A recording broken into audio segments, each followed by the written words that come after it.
If we really want to understand what reconciliation means, we've got to look squarely at the history that makes it so necessary. So that's what we're going to do. We're going to trace the deliberate shift in power from partnership to control, a shift that was locked into law by one single, incredibly powerful document, the Indian Act. Let's get into it. This quote from a Métis elder, wow, it really gets to the heart of it, doesn't it? When you think of the land as a book of who we are, you start to see this isn't just about old policies or abstract ideas. It's about identity, it's about community, it's about memory. So to really get what was lost, we have to start with what was already there, long before anything else. So, first things first, let's just forget that old colonial myth of an empty wilderness.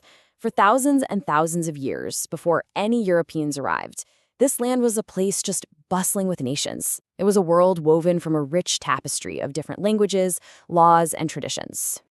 I mean, just look at this. We're not just talking about survival here. We're talking about real societies.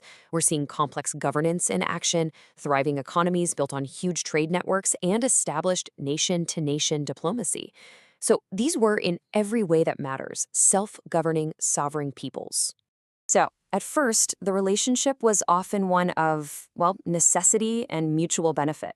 Things like military alliances and economic trade. But, as more settlers came and the population grew, a really devastating shift began. The whole dynamic started to change. It wasn't about being equal partners anymore. It was about the crown asserting its dominance. And pretty soon, the goal became crystal clear. It wasn't coexistence, it was control. Treaties, which were once seen as these sacred agreements between sovereign nations, well, the crown started treating them as simple land surrender documents. Indigenous peoples were seen less and less as partners and more as wards of the state that needed to be managed and, in the end, just absorbed. Right, and this shift toward control wasn't just some accident or a slow drift. It was actually written into law, using one main all-encompassing tool, the Indian Act. This single piece of legislation was specifically designed to pull apart Indigenous autonomy, piece by piece. Okay, so, passed way back in 1876, the Indian Act is one of the most far-reaching laws in Canadian history. And get this, it's pretty much unique in the entire world. No other country has a single law that has governed a specific group of people so completely for so long. What it did was give the federal government this huge amount of power over the lives of First Nations peoples. Everything from their governance and land to their culture, their education, and even their actual identity. So how did it work? Well, the Act basically stood on four big pillars of control.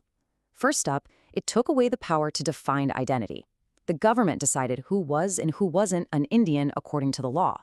Second, it created the reserve system, which isolated communities on small pieces of land.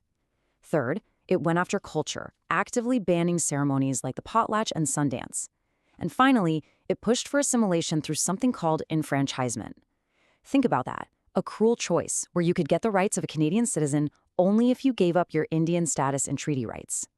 And this slide, right here, just perfectly shows you the disconnect between what was said and what was done. On paper, the stated goal was protection and eventual civilization. But what it actually did, its real function, was to systematically break down every pillar of Indigenous life, all to clear the way for settlement and to try and absorb one people into another society. So it's really important to remember the Indian Act wasn't just some policy from the 1800s. Its effects have cast this long, dark shadow over generations, and its legacy is something communities are still dealing with every single day. This timeline really maps it out. You can see the direct line from policy to pain. See, the Indian Act wasn't just a piece of paper. It was the legal weapon used to force children into residential schools. It was the government's justification for the 60s scoop, where a whole generation of kids was taken from their families. And that kind of trauma, it doesn't just disappear. It echoes down through generations, creating these deep, systemic barriers that communities are still up against today. So, when we see headlines today about boil water advisories on reserves, or housing shortages, or unequal access to healthcare, it's so important to get that these aren't just random problems. They are the direct result, totally predictable, actually, of more than a century of policy that was designed to create these very conditions. The Indian Act isn't just history. Its consequences are happening right now. Okay, so this history isn't just for a textbook. If you're part of any organization in Canada today, this is really the essential background for taking action. It's the why behind reconciliation. So the big question is, how does all this connect to corporate responsibility? All right, this is where it all comes together. History meets action. The Truth and Reconciliation Commission's call to action number 92 specifically calls on the corporate sector to adopt the principles of the UN Declaration on the Rights of Indigenous Peoples.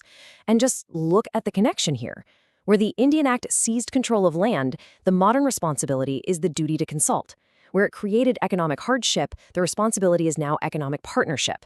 This isn't some vague idea, it's a real blueprint for how to make a change. So we've walked through how this foundation was laid, one of control and assimilation. The structures built on top of it are still standing today. But reconciliation, well, that's all about building something new, something better, on a foundation of respect and partnership and mutual understanding. So the question for all of us is, what part are you going to play in building it?